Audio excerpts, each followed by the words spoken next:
post-run session. I am myself sleepy, so I'll try to walk around a little bit and get myself energized.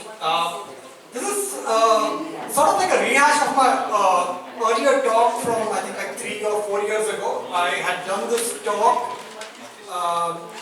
OIDC, OAuth, authentication authorization using AuthZ. So I've replaced the AuthZ part with Azure Active Directory, and slides are the same, code samples are a little different, but yeah, let's just go through that. So my name is Mithun Shanbhag. You can follow me on Twitter. That's my blog, which is like I don't really maintain that blog, but follow me on Twitter. All right, let's get into it.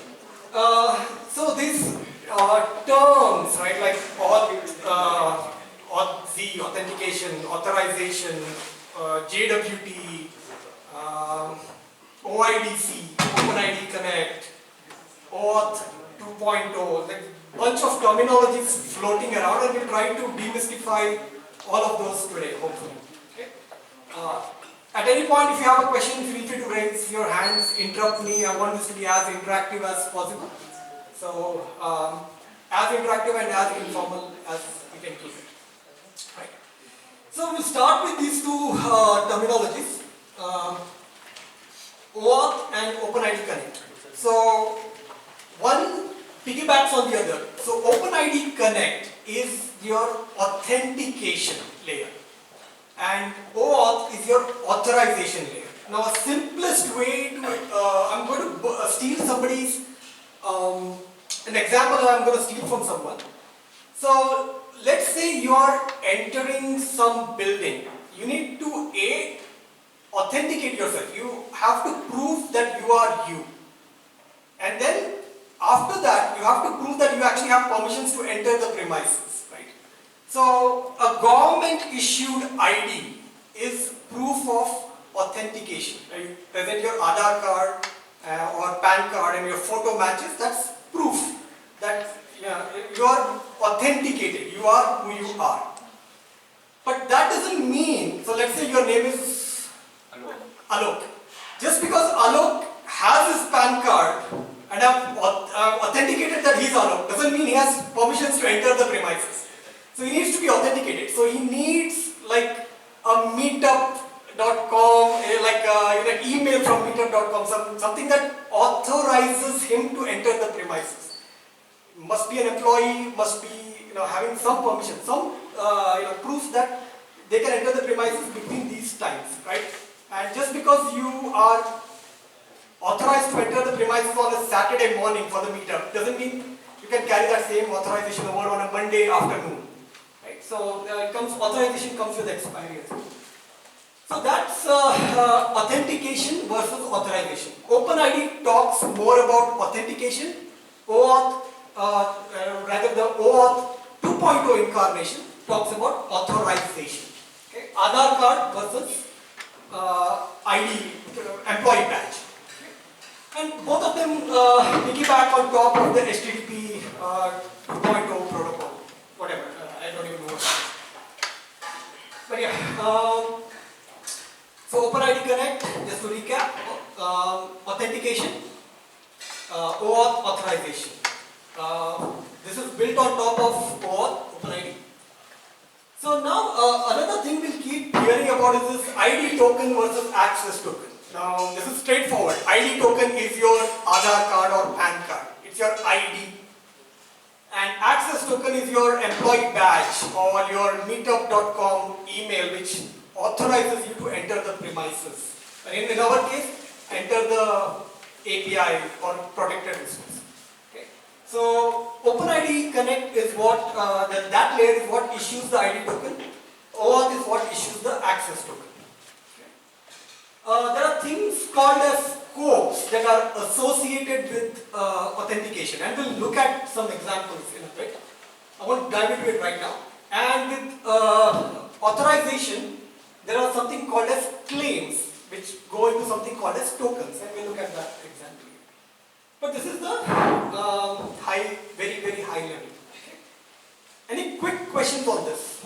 We'll dive a lot more into details, but if there are any quick questions, I can answer. So OIDC endpoints, right? So OpenID Connect, OIDC. You can, Azure Active Directory is a OIDC server, or what we call as identity provider. Single sign-on provider. There are multiple ways to describe this, but essentially something that takes care of both authentication and authorization. OIDC endpoints, right? So this is the endpoint you hit to start your authentication flow, authentication and authorization flow. So whether you use AuthZ, Okta, Azure Active Directory, AWS Cognito, everything has a public OIDC endpoint where you can discover the metadata. Like, okay, if you need to get a token, you query the public endpoint, get the metadata and see where the token endpoint is, where the authorization endpoint is, where the revocation endpoint is. So just let me go into Azure Active Directory's example here. I hope my screen is visible.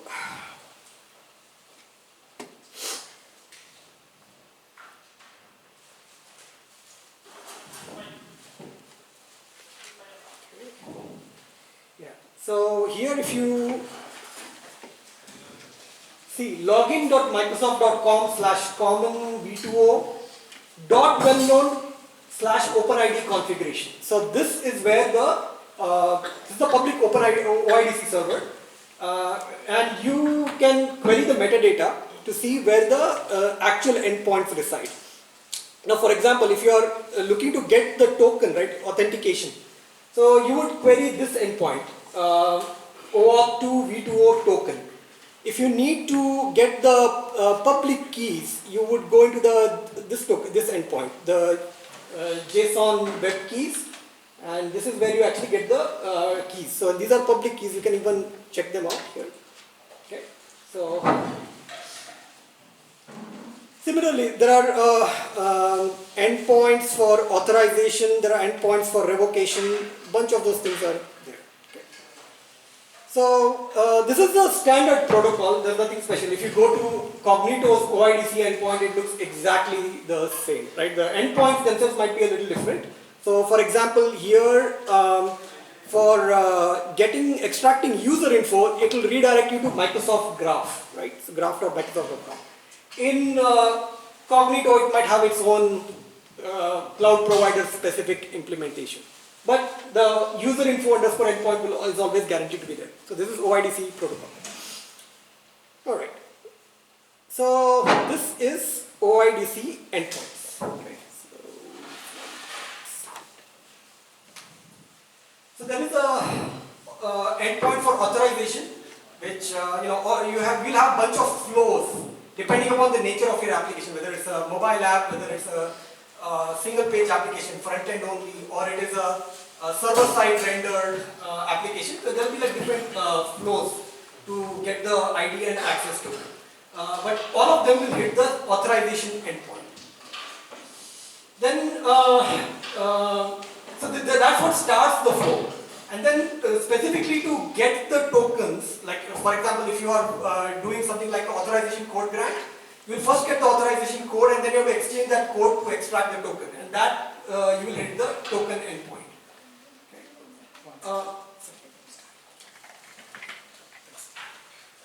Then there is the user info. Once you've been authenticated, you want to get the authenticated user's details. Like when you sign in, you want to display your picture or you want to display the email.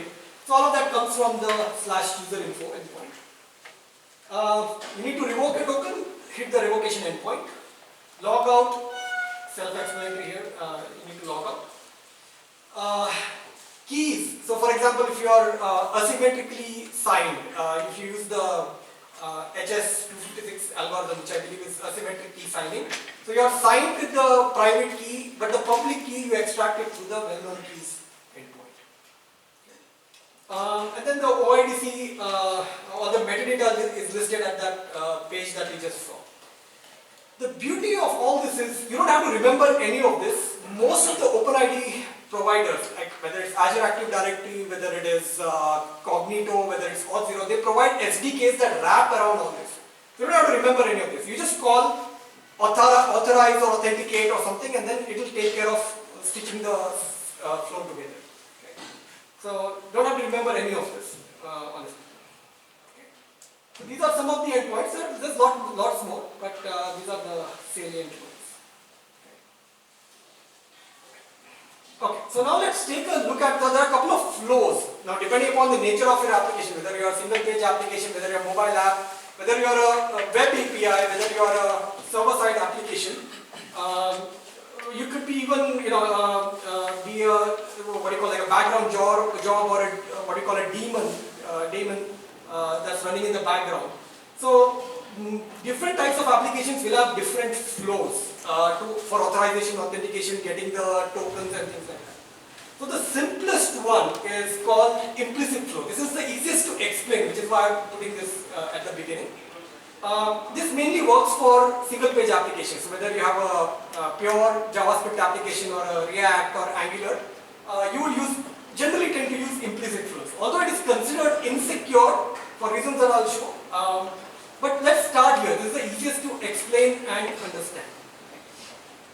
So let's talk a little bit about some actors here in this flow. So there is a user, which is you, who's trying to sign in. Okay? So you are the user of the application.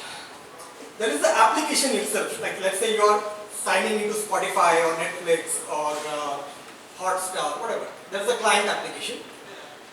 Then there is the authorization server, or what we call the OIDC endpoint. In our case, it's Azure Active Directory. It can be Cognito, it can be anything else. And then there is the protected resource that it's trying to access, which is the API where you need to be authenticated in order to hit that. So to watch a Hotstar stream, you have to call Hotstar APIs, and you need to be authenticated before you can do that. So four actors: the user, the application itself, the OIDC or authorization server, and the actual protected resource. Okay. So now it's all a merry-go-round, or passing the parcel between these four actors, as you will see. So I hope that font is legible at the back. But what it says is generally there's a login button. You click on the login button or sign up button or sign in button, and now the client app takes over. Think of it as a React application, right? And the client application will call the /authorize endpoint to begin the authorization and authentication flow. So basically it calls on the OIDC server, it calls the /authorize endpoint. And one of the things, because it is implicit flow, it is asking you can recognize the flow type from that parameter called response underscore type. Okay. It's not immediately obvious, but when I look at token ID token, it really means I'm starting an implicit flow. If it was authorization code grant, I would say response type code. Okay. So this starts the implicit flow. So now I'm requesting, hey, I want to be authorized, authenticated and authorized. So now the authorization server will do a 302 redirect, which is saying, hey, I'm going to call, go back to the user and pop up credential dialog, right? The user has to enter login password, or they have to sign on with GitHub, or they sign on with Twitter, depending upon the nature of the application. It redirects back to the user, okay? Saying, giving the user a chance to sign in. There may also be some additional things like, for example, if you are signing in with Facebook, you may have to grant some consent. Hey, this application is also requesting your list of friends, or if it's signing in with Twitter, this application needs access to your Twitter timeline. So you have to consent to that. So along with the credential dialog, you may also get a consent dialog. Generally, the consent follows the credentials. So you do a 302 redirect, then you provide the authentication, right? Username, password, or you sign in with something, and you provide the consent if the consent needs to be given. Okay. Now we are back into the authorization server. Let's say successfully authenticated, successfully consented. Now the authorization server goes back to the app and says, hey, the user has successfully authenticated. Now over to you. And so you see that the authorization server, when the authorization flow came in, it didn't go back to the application, it went back to the user, because the user has to be in control of the authentication and authorization. It's not the browser, it's not the application, it's you are providing the credentials. So it goes back to the user. Okay? You do it through the client application, but it's really you who's in charge here. So which is why the 302 redirect goes to the user, and then whatever the user enters, that goes to the authorization server. The client app at no point has access to the credentials that you are providing. Right? That login dialog that you will see has been popped up by the OIDC endpoint. It will be like, it may be my application, but when I call into Azure AD, it will be like login.microsoft.com, not myapplication.com. Right? So the consent goes, and then when consent is authentication and consent is successful, it says, hey, you have been authorized. Good. Now you have, first part is done. So the authentication part is done. Okay. So here you have your ID and access tokens. Okay. Now you got the ID and access tokens. You got your Aadhaar card and your employee badge. Now you have to hit the resource. Now you logged into Hotstar, now you want to actually call the APIs to get the stream. So you call the API protected resource, and you call it with your access token. Right? You already been authenticated. You no longer need to show your Aadhaar card everywhere. You just need to prove that you are an employee. You are inside the premises. You pass the main security gate. You are inside the premises. Now you don't need your Aadhaar card. You just need your ID. At every door, you probably need the ID, and there will be a lot of doors where you have to swipe your employee card. Okay? So that's your access token. So now, depending upon whether the access token gets successfully validated, so in some doors you may have privileges to enter, some doors you may not. Green light, red light, and there will be a response. If you have the green light, 200. If you don't have the green light, 401. Right? Unauthorized. So this front channel, back channel thing for the next slide, but this is how the flow goes. Okay? Any questions on this so far? In the second step, authorization request you are sending from client to authorization server. So the client app should provide the client ID that many parameters. Right?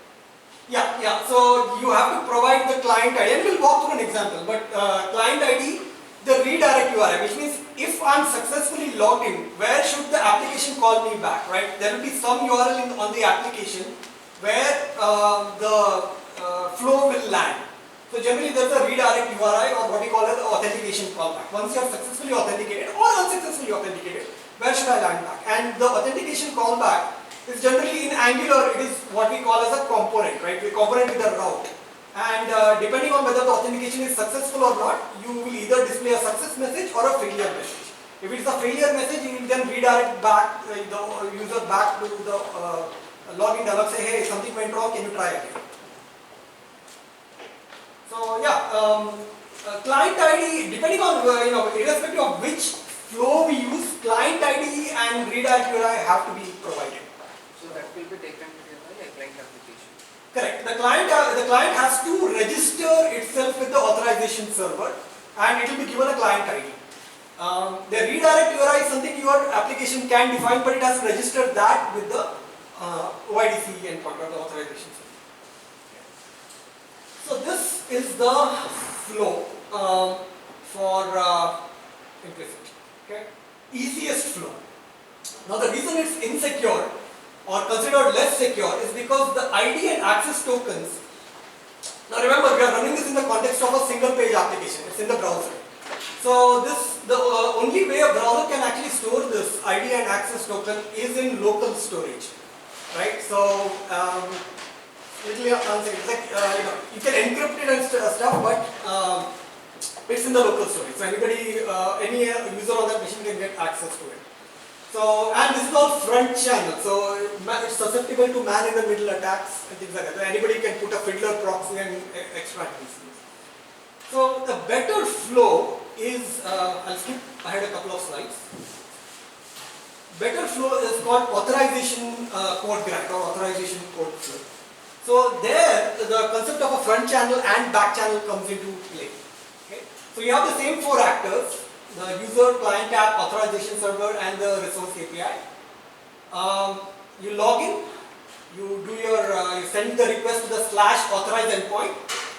Client ID, redirect URI are always specified, but this time the response type, instead of it being ID, the token and ID token, it is something called as code, which means it is requesting a authorization code grant.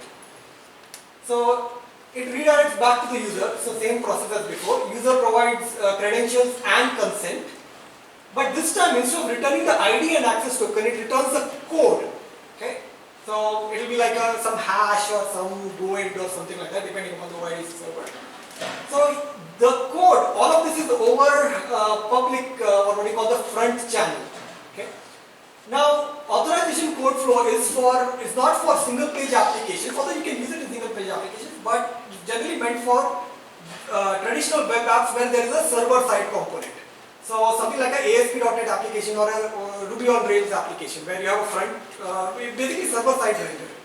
So once you get the code, you send the code to the back channel, you send it to your own this thing, and from the back channel you request the ID and access token, which means your API is requesting, your front end is not requesting. So if you have an API component, it gets the code and it requests the ID and access token. So your ID and access token are served on the servers, not on the front end. So a little more secure there. Okay? So generally in mobile apps, this is the flow that is used. Quick question. Because we had this recent issue in production, like where we were this 302 loads of there were like the website from the authorization server to the end user. Yeah. It was redirecting to the main page again and again. So my question is like probably how does this SSL TLS client authorization work? If you can give a brief about that, like when I'll give you a demo. Certificate, like how it basically. Yeah, give a demo, something like get it to the certificate and SSL TLS when it's into the client app. SSL TLS doesn't come into the picture here, right? So you just go with the assumption that your front end is completely unsecure. It could be a HTTP endpoint. So even your redirect URI can be HTTP localhost 4200. But what if the client stops accepting the request if it has changed the let's say TLS version? It was accepting the connections before to let's say 1.2. Sure. It was accepting the connection earlier to the lower version 1.0, 1.1. But what if suddenly the client applications stop rejecting the requests which are lower than 1.2? So in those cases, probably you have to just use TLS 1.2. I think Azure Active Directory itself has deprecated any client that calls with TLS 1.1 or TLS 1. It rejects. I think TLS 1.2 is now the standard for all things. So anything on production workload which is non-localhost has to be HTTPS with TLS 1.2 encryption. So to the best of my knowledge, that is how I understand. Okay, there might be more nuances there. I'll have to do some research. I have a query, like the API which is going to request this token should be an unauthorized API, right? So the purple color, right? Yeah, exactly. Purple color is basically So, a backend. Yeah, that's what. That API should not be an authorized one. It should be an open one, right? So that API, so the whole purpose of authorization code grant is to make sure that the ID and access token don't land in the local storage, in the front end. They should land on the server side. Which is why the front end gets the code is supplied to the back end, and the back end requests the ID and access token. And one of the things you can see there, when it calls the /token endpoint, it's also supplying a client secret. It's not like anybody can do a man in the middle attack and get the code, but without the client secret, you can't get the ID and access token. So it's a little more involved there. So it will be stored in request ID and access token will be stored in the authorization server. It's not stored in the authorization server, it's stored this thing. So it's stored in your backend. Backend which the user doesn't have access to. So it's not susceptible to man in the middle. It will be somewhere on Azure. Database can be like in memory, can be in Redis, anywhere. Outside of the But user. again, it has to be encrypted with that secret. Even the developers It is not encrypted with that secret. The secret is just to extract. So there has to be a handshake to give the authorization code and get this thing. So just because you have the authorization code doesn't mean you have the authorization to get the client. So you need the client secret to be able to extract the ID and So access. even developers cannot. No, no. You need the client secret. So, Mithun, when user is clicking on login button, there should be authentication flow, right? Or directly exposed to authorization. No, obviously you have to enter your credentials. So you have to log in, provide a login password, or you have to sign in with some social account like GitHub Right. or Twitter. So I think authentication flow should be different, right? And there should be identity server in the picture, because The identity server is the authorization server, right? The word authorization server really means the OIDC endpoint. It plays the role of both identities. That's the standard terminology. You can call it authorization server, you can call it identity provider, you can call it OIDC endpoint, you can call it token issuer, anything. Basically it means Cognito or Azure Active Directory or AuthZ, Okta. Alright, so this is authorization code grant. Okay. I know there are a bunch of questions, we just look at the demo, will make things easier for us to understand. So response comes in, now the client application on its back channel has access to the ID and access to it. And then it issues this thing, actually that should be a purple arrow, but yeah. Provides the access token, and then just because it has the access token doesn't mean it's necessarily authorized. If it is authorized, gets a 200 back, else gets a 401. Okay. Same as before. Alright, so now let's go back a couple of slides. Let's talk about this. So single page applications, React, Angular, pure JavaScript applications. You would use, you're only operating on the front channel, so you would use the implicit flow, which is least secure, right? There is user interaction involved. The user has to enter the credentials and provide the consent if the application is requesting some data. But there is no client secret involved there, right? You don't have to generate passwords or the app passwords. Yes, the username and login and password are there, but there is no app secret involved there. For server-side applications like Ruby or Ruby on Rails or ASP.NET, which have access to both front and back channels, there is user interaction. You also have to generate client secrets, and instead of using implicit flow, you use authorization code. For native applications, mobile applications, it is similar, but it's authorization code with proof key exchange.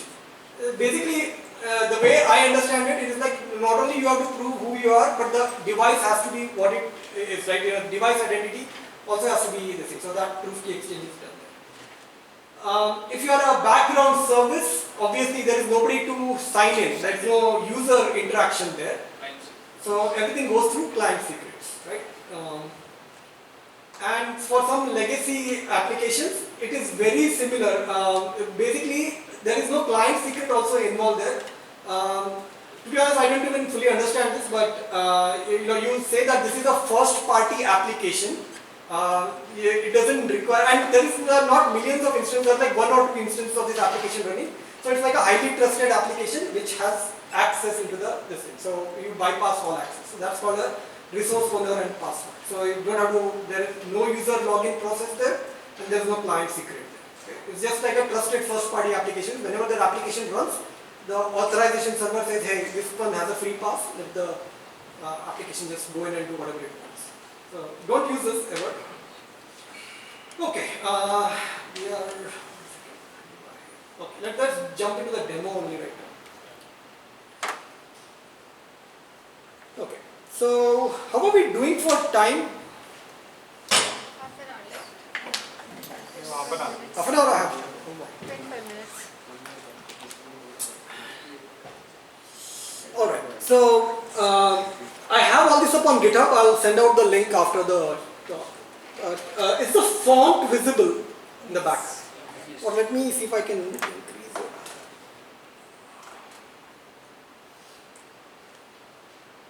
Okay, it's a little better.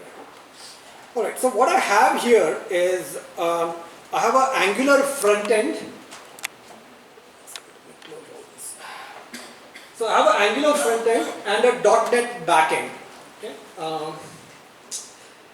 The Angular front end will use Azure Active Directory to call into the protected resource, which is the .NET Web APIs. Okay? So I have the front end running with ng service, running locally on localhost 4200. Let me actually start all over again here. .NET also on.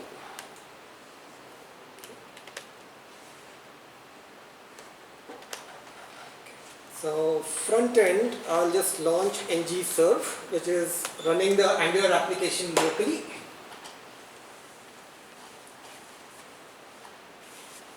And on back end, I'll say .NET watch run. So both ng serve and .NET watch run can leverage hot reload. So anytime I change anything in the file, it will automatically rebuild and serve the API and pages all over again. So don't have to interact with it. Alright, so let's talk first about, before we get into all the back-end stuff, let's just talk about the authorization part of it, right? Authentication and authorization, providing the credentials and all that flow. So let's dive into this Angular application here. Okay. So it's a very, very, very trivial application. So if you look in the main page here, this app module TS, you'll see that it has 3 routes. So there is a landing page, okay, and the landing page is, okay, so here I'm using this library called MSAL, Microsoft Authentication Library. So you want to do anything with Azure Active Directory, you will use MSAL in some form or the other, right? If it is pure JavaScript, it will be msal.js. If it's a Python application, it will be msal.py. If it's .NET, it will be msal or Microsoft.identity NuGet package. So it will be some variant of msal. So here what we have is, in our npm, if you look in the package JSON here, we are using these two, let's see if I can, msal Angular and msal browser, two npm packages that we have to pull in. Okay. Now let's look at the application. The application itself is pretty trivial. There is a landing page. It is protected by a route activation guard, which means in order to hit that page, I need to be authorized. Okay. It's just like the authorized attribute that is stick on ASP.NET action methods. Similar here, which means to land into that page, I need to be authorized, else it will redirect me to the authorization page. Okay. So msal guard comes from the msal package, okay? Msal Angular. So this is the magic of msal. It provides all those functionality there. Then I have a logout page, which means at any point I want to log out and restart the whole thing. I just do http localhost 4200/logout. So that will take me to the logout page. It will log out, it will clear everything from the cache, local storage, blah blah, it completely logs me out. And this is my auth callback, which is once I'm authorized, authenticated or authorized, and I've provided the credentials, everything is successful or unsuccessful, it will call me back at that endpoint. So localhost 4200 is where the application's landing page will be. 4200/logout is where the logout endpoint is, and auth callback is what the OIDC server will call back into. Okay, so 3 routes essentially. Now let's look into this, and a couple of portions are irrelevant, so I'm going to suppress them for now, those later.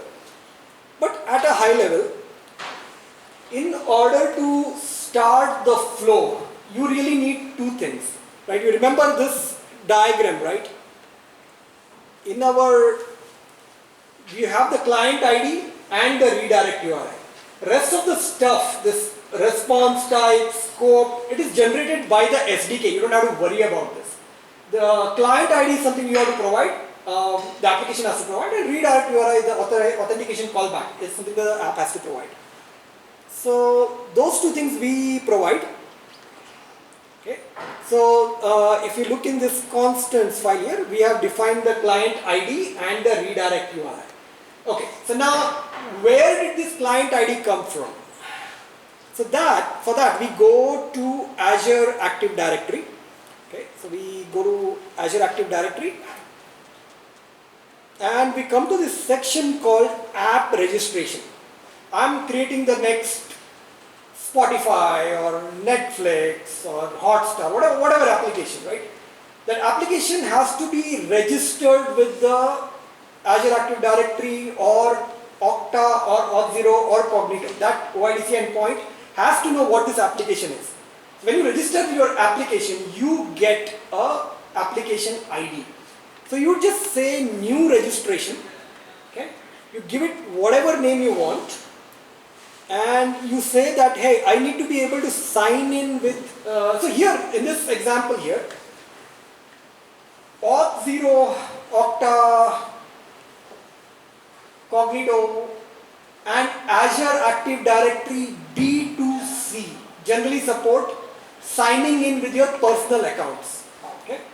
If you need to sign in with your company credentials, if you are part of a directory, if you are foo@contoso.com, right? The Contoso, if you need to sign in with your Contoso company credentials, at that point you have to go with the Azure Active Directory. If you are doing a consumer version where people can sign in with their own personal accounts, there you do Azure Active Directory B2C. Because we only have 45 minutes, I'll skip B2C. We'll cover that at another point. But right now for this exercise, we are just going to sign in with our company credentials.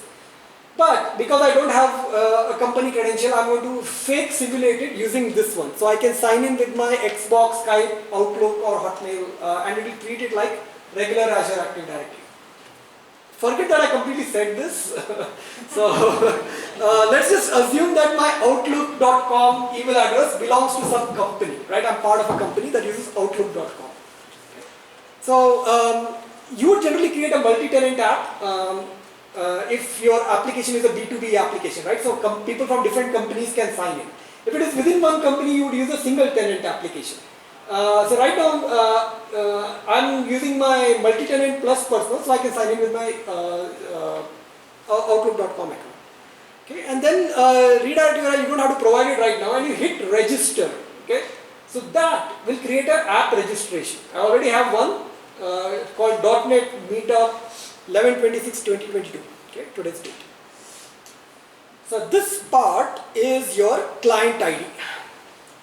Okay, this is how Azure Active Directory knows what this application is. Okay. There are other things like object ID, tenant ID, we don't need to worry about that. We just need to worry about the client ID for now. Okay. Once you have this, you go into authentication piece and you would say, hey, okay, I've registered an application, but what is this application? Is it a front-end app? Is it a mobile app? Is it a background service?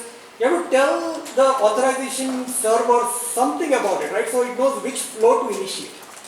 So you would click on this thing called add a platform. Now again, depending on which authorization server you are using, it will be different, right? If you are using Okta, the flow is completely different. If you are using Cognito, it's completely different. But more or less, it will be along the same, along the same lines. So I have to tell tell Azure Active Directory what kind of an application I have registered. So you would click on add a platform and you would say, hey, I'm running a server-side rendered web application, something like a ASP.NET or a Python Django or Python Flask, or you're running a React or pure front-end, React or Angular, or you're running a mobile application, something like that. So we'll go with a simple one, single page application. And here you have to give a redirect URI. Okay, authentication happened, whether it passed or failed, the result has to be communicated back to the application. So what is the endpoint it's listening on? When you are debugging locally, it's localhost : port number. But when you are staging it in on-premises or Azure, there will be some well-known endpoint that has to be HTTPS. If it's localhost, it can be HTTP. Okay. So I would specify something like HTTP local host 4200. Okay, and I already have one that is there. So here you can see that it has a couple of redirect URIs, the localhost 4200 auth callback. So you can register as many endpoints as you want, one for local development, one for test, one for UAT, if you only have one instance of the application. Generally it's a good idea to have like multiple instances per environment. Don't use the same application ID over and over again. In a test environment, use one client ID, in the prod environment, use another one. But it can have multiple callbacks. Okay? So ignore this for now, but let's just treat this thing. So we registered localhost 4200 and it is HTTP, not HTTPS, because it's running locally. You can use a self-signed certificate with the HTTPS, that will also work, no problem. And that's it. So, and then we come back and say, that's it. It says, hey, what do you want once this flow is successful? So you say, hey, I want the ID and access tokens, right? End of the day, whether I use authorization code grant or something else, end of the day I want the ID and access tokens. So the ID to identify me, the Aadhaar card, and the access token is the employee badge. And that is it, right? So you hit save button here, and that now gives you the client ID and the redirect URI. Those two things you have now. You are good to start the flow, client ID and redirect URI, which is what we specify in all our MSAL clients. Okay? With Angular, it becomes super simple. They provide a module. You just have to configure the module with all these things, and you don't even have to write, declarative. Like it's all declarative. You don't have to write any logic here. Like if user comes from this, then dot login, nothing like that. Just do it static. Do it declaratively here. So client ID and redirect URI is what I have specified, and this will like begin the flow. Now because the landing page is guarded with that MSAL code, so what happens is when I hit, let me first log out if I am logged in. So what I'll do is I will do localhost 4200/logout. So if I'm logged in, I will log myself out first. Okay. Yeah, I have to log out. Done. Okay, good. Now I'll go to localhost 4200, which is the landing page that's also protected. Okay. So it now asks me for the credentials, right? This is beginning this flow here.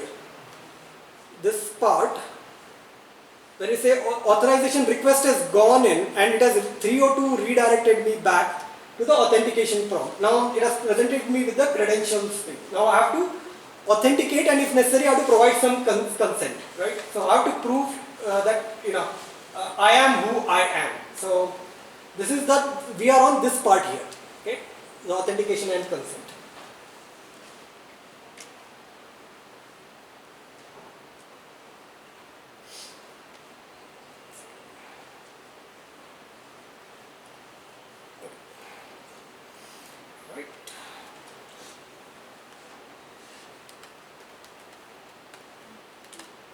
Okay, so now I'm going to say I'm signing in with my Outlook.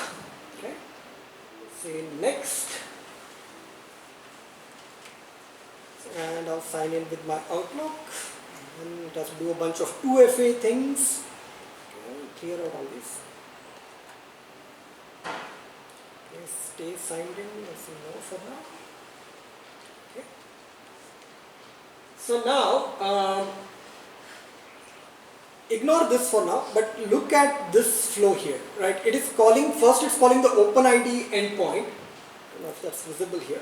It's calling the OpenID endpoint to get all the metadata. So to begin the flow, it has to call into the thing and it has to figure out where the authorized endpoint is, where the /token endpoint is. So then it gets from this response here, it gets the token endpoint, and it calls into that token endpoint with couple of things, right? It calls it with the client ID, it calls it with the redirect URI must be in there somewhere.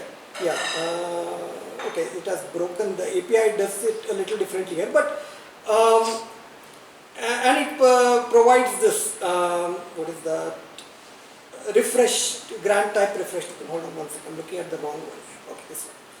So client ID, redirect URI, and the scope. Okay, so now it's beginning to start the flow, authorization code grant. Okay, so this one does it a little differently. But yeah, now it's beginning the thing, and if you look at the response there, your access token, ID token are all done here, right? So you have the, let's pick the access token, or let's pick the ID token here. Copy value, and what we'll do is we can paste this into jwt.io or jwt.ms. You can decrypt the token. Okay. And you can see this is my ID token, and what it has is some details about me. Okay, who issued the token, whom is it intended for? It's intended for that application. What is my username? If I have a picture associated, what is the URL of that thumbnail image? All of that will be in the ID token. So this is my Aadhaar card basically. And similarly with the access token, if I go into the access token here and paste that,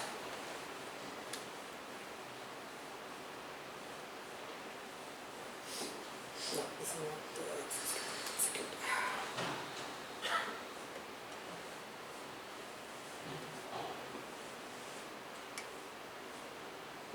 Yeah. This is not the access. What's happening here?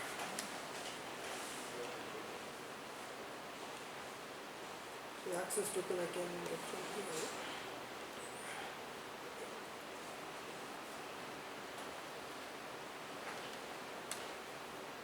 Yeah. So this is the access token, and it says hey, you have permissions to do some things like only read items but not write items. So this is your employee badge. You know what can you do, what you cannot do. This is the thing that you have to swipe on every protected door. So this is the part where you sign in. Now if the application has requested some additional details, if you are signing with Twitter or this thing and it requires access to your Twitter timeline, you can request those things. So the way you do that here is you would come into API permissions, and you would say, see, right now I only need the thing. When I sign in, I need to know my name, my email address, all those things. So the Microsoft Graph user.read permissions is what I need. But I can add additional things, like if I'm signing in with something else, let's say I'm signing in with, let's say, Azure DevOps or whatever. Then there are some permissions that you'll have to consent to, like you have to consent for it to impersonate you, right? So those permission sets will be defined here. You just have to consent to it. So once that is done, you get past the credential and consent, you are now logged in. Okay. So it says that hey, user is.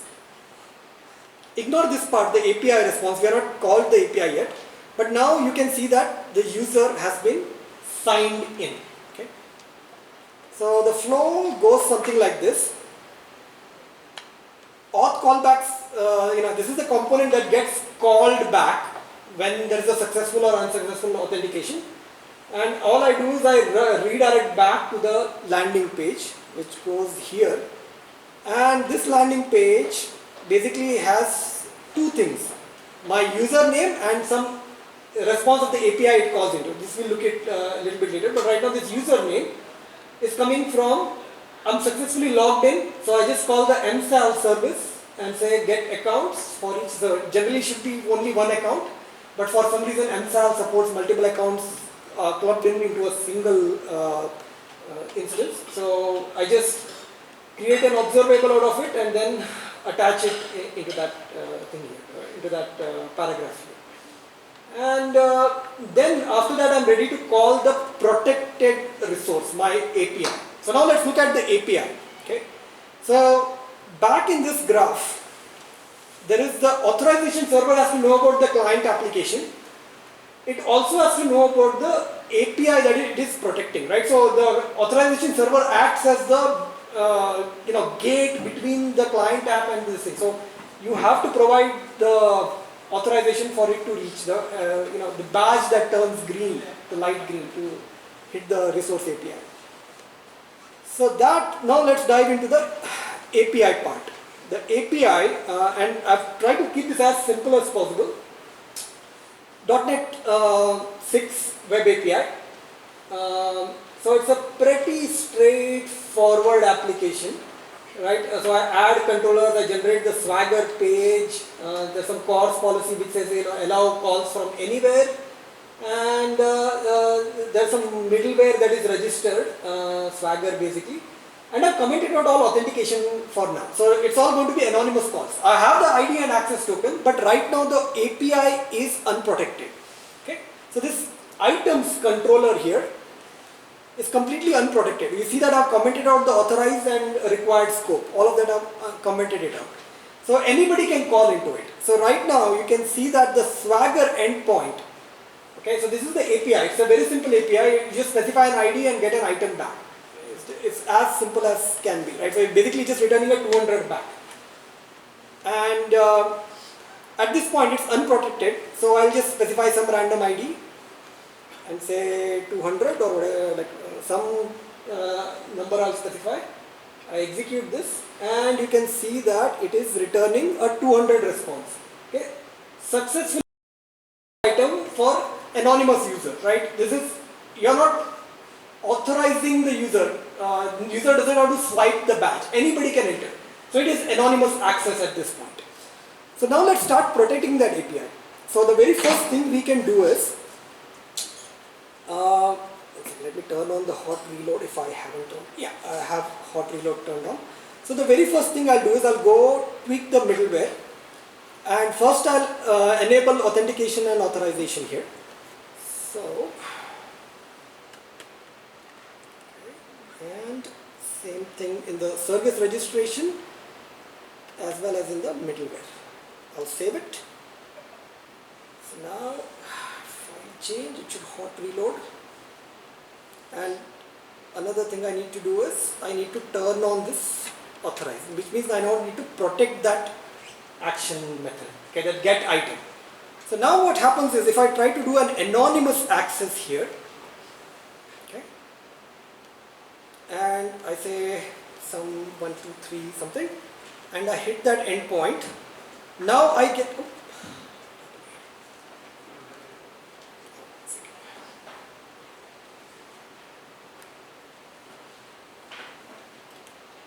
demo gods.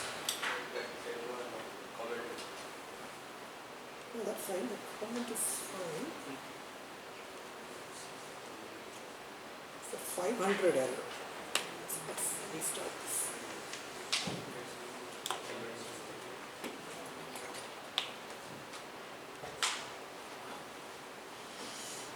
Okay.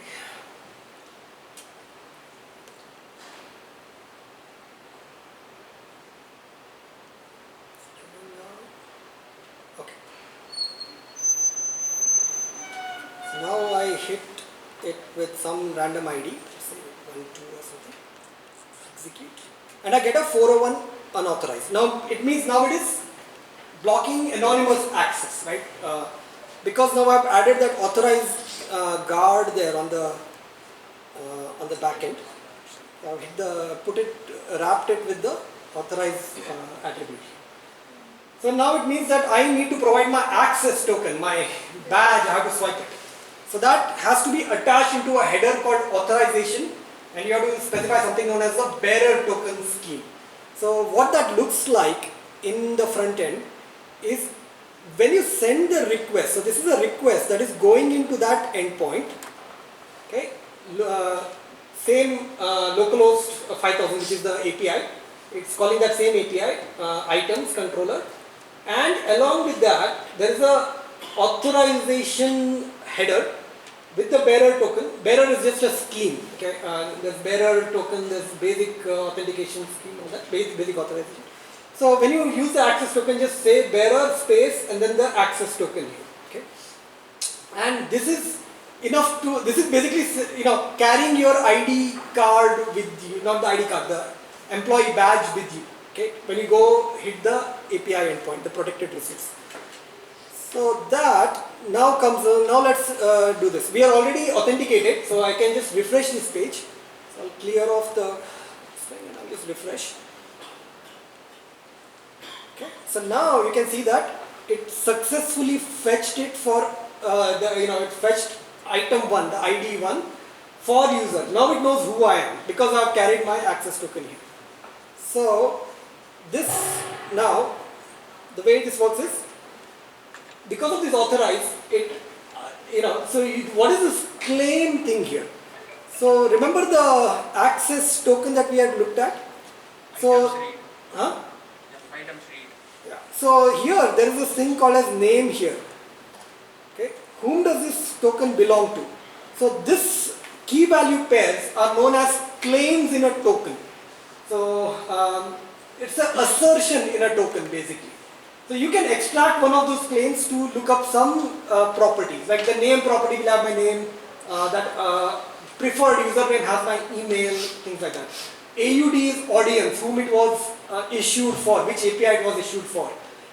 EXP is expiry, IAT is issued at, NBF is not before, can't use this token unless some time has elapsed. So all those things are there. Who issued it, right? The issuer, which is the OIDC endpoint here, right, for that tenant. Bunch of those, these are all standard attributes, nothing out of the ordinary. This is basically, it comes with basic OpenID connect. So from that, Can we take Q&A? 2 minutes, I just need 2 minutes. So I extract the claim, I get the username, and I return a 200 here, right? And if I didn't have the bearer token, I would get a 401 unauthorized. Similar thing is this thing, okay, I have my employee badge, but do I have the, just because I'm an employee doesn't mean I can enter that specific room. So sometimes I also need specific permissions. So do I have something called an item read? Do I have permissions? I might be an employee, but do I have permissions to read the items? So those kind of fine-grained permissions you can actually set. You can call this thing called expose an API, and you can say add a scope, and you can define your own scope here. So I can say items.write. Okay. So you can define a permission, a fine-grained permission, items.write or items.delete. And your token, one of the claims must be that. It must be there in the scope there. So in our token here, we have this thing called SCP, scope. Basically permissions. I have permissions to read items. And who's checking that assertion? That assertion is being checked here. So now not only do I need to be authorized, I also need to have this items.read in my token for the call to go through. Okay. So now if I hit this, it will obviously succeed because it's already there in my token. So here if I just refresh it, it will still pass with a 200. Okay. But if I change this to say required scope is items.write or items.delete, let us say. Okay, so now I'm saving it, it's hot reloading the changes. Great. Now, obviously my token doesn't have a item.delete. So when I refresh this, I should get a 401 unauthorized. Okay, 403 forbidden. Yeah, we can change that to a 401 unauthorized, but by default it does a 403. 403 forbidden. You can go deeper. You can say not only the user needs to be authorized, the user needs to have these specific scopes or claims or permissions, but they also must be in a specific role. So you can define roles in Azure Active Directory as well, roles or groups or all those things. So you can say add roles. And we'll cover this some other time. So there's also a role, and you can say, when you authorize, the requested role has to be there. So user has to be in that role. for that call to go through. So I think it's a good, I think we are almost out of time. Let's wrap this up here. If there are one or two quick questions, I'll take it, and maybe at a future point we'll go to do a deeper dive into Azure AD B2C roles, all those things. So I'm happy to take questions at this point. Where will be specified? So that where will be specifying the timeout of the token? Is there any Yeah, that in the core level or in the that generally by default most will provide 2 hours, but that is configurable. You can configure that in the core manifest. level, Yeah. in the Active Active Directory? Directory, there is this thing called manifest here which you can tweak, and somewhere in there is the expiry somewhere. Like I'm pretty sure it's not there. EX. I'll have to figure it out where it is, but somewhere in there it's there. I know this for a fact. It's definitely tweakable.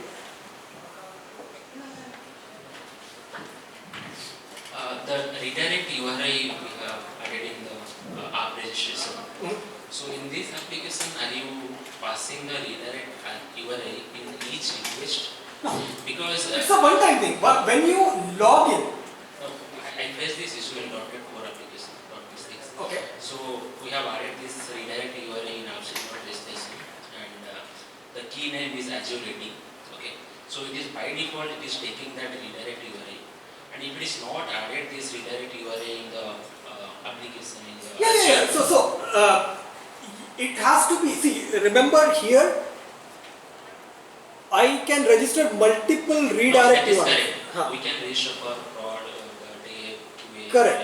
But in your application here in the UI, you have to select one of those, right? For example, here in our Angular, what is it? Source, yeah, here. Here, that redirect URI has to be one of those you have registered. If you use something that is not registered, it will. So it will be better. And another one question, I'm not getting actually see when Angular app is authenticated, okay, so it has the access token when response is coming.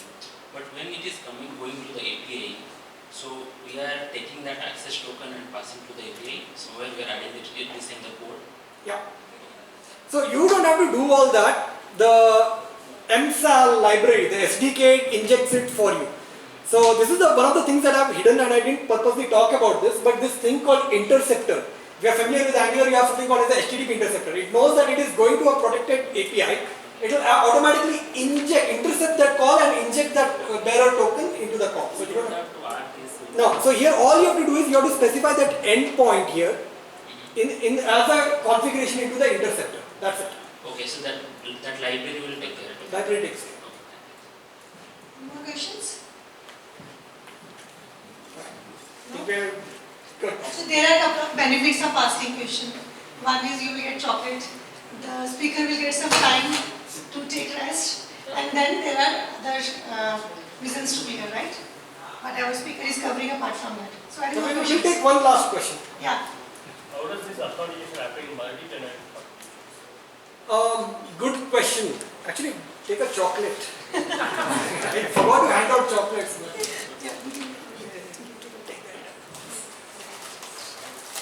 How does it happen in multi-tenant? So in a multi-tenant app, your client ID is same. Multiple tenants. So I can sign in with my contosotraders.com email ID. I can sign in with my Tailwind Traders email ID. I can sign in with my devon.com email ID. Everything will be hitting that same authorization endpoint.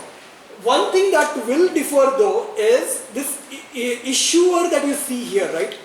This issuer, this thing is the tenant ID that issued it, right? So if you see common generally, it means it's agnostic to the client, and this means that it is client specific. So this is specifically issued for signing in this tenant. It may be a multi-tenant app, but the user for whom the token was generated is from this tenant. Yeah. So if we need to register through Google Gmail or any Twitter, can we register that identity provided in the Active Directory only, or in the portal only we have any? So that you are talking about B2C, Azure AD B2C will cover that. This plain vanilla Azure Active Directory only supports company credentials, like company credentials or company directory. So if your company directory has been imported into Azure, then it will work. But if you need to sign in with Twitter or this thing, you have to use your Azure AD B2C, and we'll cover that in the next session. Alright, thanks everyone. I'll be